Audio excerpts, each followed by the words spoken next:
क्यूरियोटेनमेंट में आपका स्वागत है। आइए आज बात करते हैं और डूबते हैं रंगों के अद्भुत नज़ारे और उसके प्रेम रस यानी फगुआ या होली में।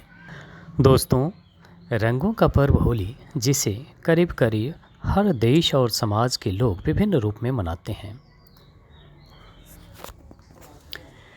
विक्रमी पंचांग के अनुसार फाल्गुन मास के पूर्णिमा तिथि को मनाया जाने वाला यह पर्व 2 दिनों तक चलता है, जो पहले दिन होलिका दहन और दूसरे दिन होली के साथ संपन्न होती है। यह पर्व सिख धर्मावलंबी होला मोहल्ला, मणिपुरी लोग याओसांग और पिचकारी, कुमाऊं की गीत बैठकी, हरियाणा की धुलंडी, बंगाल की डोल यात्रा, महाराष्ट्र की रंग पंचमी, गोवा में सिमगो, तमिलनाडु की कमन पोडिगोई, छत्तीसगढ़ में होरी, मध्य प्रदेश के मालवा आदिवासी समाज की भगोरिया, बिहार का फगुआ, धुरखेल, धोलीवंदन आदि नामों से मनाते हैं। भारत और नेपाल समेत कई देशों में कई स्थानों पर कई दिनों तक इस रंगीन पर्व का लोग आनंद लेते हैं। करीब करीब सभी जगहों पर इस दौरान ढोल, मंजीरे, नगारे और वसंत ऋतु में मदमस्त कर देने वाले संगीत सुनाई देते हैं।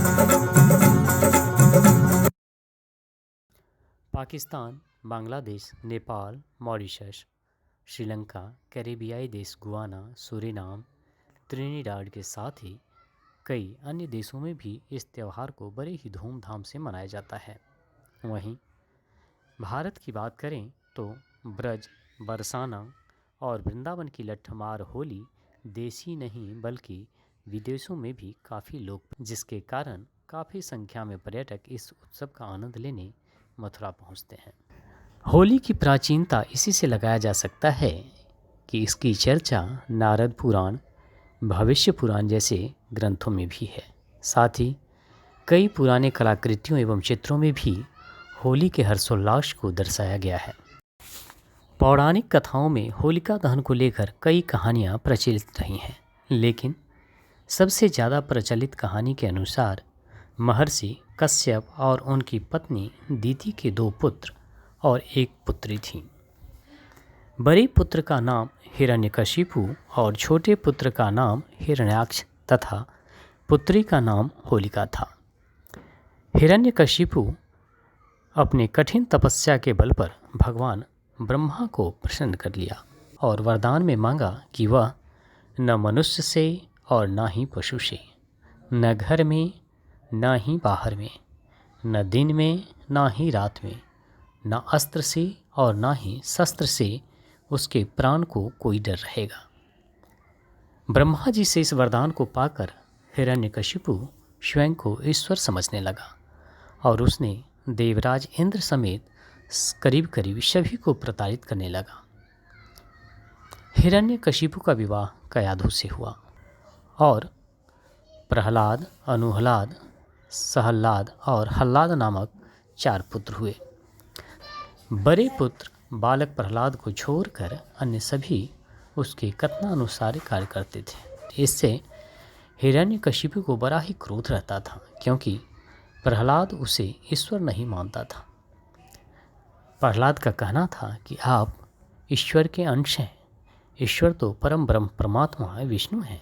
वहीं हिरण्यकशिपु कहता कि मैं ही ईश्वर हूँ, अतः तुम मेरा ही स्मरण करो। लेकिन बालक प्रहलाद यह मानने को तैयार नहीं था। वह तो भगवान विष्णु का उपासक था। ओम नमो भगवते वासुदेवाय का जाप करता रहता था।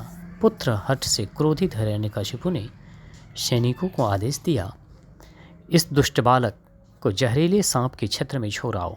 लेकिन वहाँ भी बालक प्रहलाद को कुछ नहीं हुआ। फिर उसे पहाड़ की काफ़ी ऊंचे टीले से नीचे फेंकवा दिया गया, लेकिन प्रहलाद फिर सुरक्षित बचाया। इन घटनाओं से हिरण्यकशिपु का क्रोध काफ़ी प्रचंड हो गया और उसने अपनी बहन होलिका को बुलाया और कहा कि बहन, इस दुष्ट बालक प्रहलाद ने मेरी आज्ञा की लगातार अवहेलना की है, अतः तुम इसे अग्नि में जलाकर भस्म कर दो। होलिका को भगवान महादेव का वरदान प्राप्त वस्त्र था, जिसे ओढ़ने से अग्निदेव भी उसका कुछ नहीं बिगाड़ सकते थे। अतः होलिका बालक प्रहलाद को अपनी गोद में लेकर धधकती अग्नि की ज्वाला में प्रवेश कर गई। लेकिन कहा गया है कि जिसका रखवाला परम ब्रह्म हो उसे कोई क्या मार सकता है, और ऐसा ही हुआ।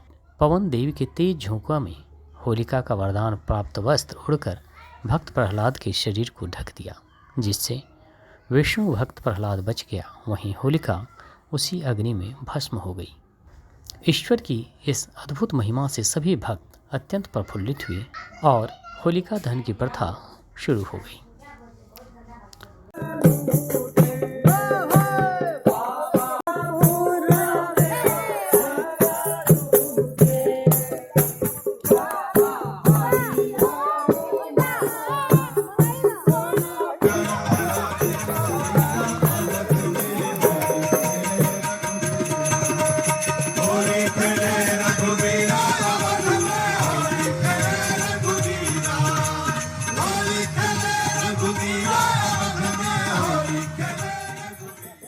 वहीं अन्य प्रचलित कथाओं के अनुसार भगवान श्री कृष्ण ने इसी दिन यानी फागुन मास की पूर्णिमा तिथि को ही राक्षसी पुतना का वध किया था, जिसकी खुशी में गोपियों और ग्वालों ने रासलीला की और रंग खेला।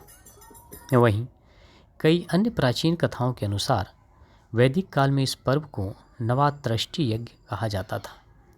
उस समय खेत के अधपके अन्न को यज्ञ में दान करने की प्रथा थी और प्रसाद लेने की प्रथा थी। अन्न को होला कहते हैं, इसी से इस पर्व का नाम होलिकोत्सव पड़ा। एक अन्य कथा के अनुसार भगवान विष्णु ने त्रेता युग के शुरुआत में इसी दिन धूलि का वंदन किया था, इसलिए इस पर्व को धूलेंडी कहा गया। वहीं भारतीय ज्योतिष के अनुसार चैत्र शुदी प्रतिपदा के दिन से नव वर्ष का आरंभ माना जाता है। इस उत्सव के बाद ही चैत्र मास का आरंभ होता है, अतः यह पर्व नव संवत का प्रारंभ और वसंत गमन का प्रतीक भी है। और इसी दिन प्रथम पुरुष मनु का जन्म हुआ था, इस कारण इसे मनवादी तिथि भी कहते हैं। दोस्तों, अगर ये जानकारी आपको अच्छी लगी हो तो हमारे चैनल क्रिएटेनमेंट को अवश्य सब्सक्राइब करें तथा बेल आइकन दबाना ना भूलें, जिससे कि इस तरह की जानकारी आपको लगातार मिलती रहे। धन्यवाद।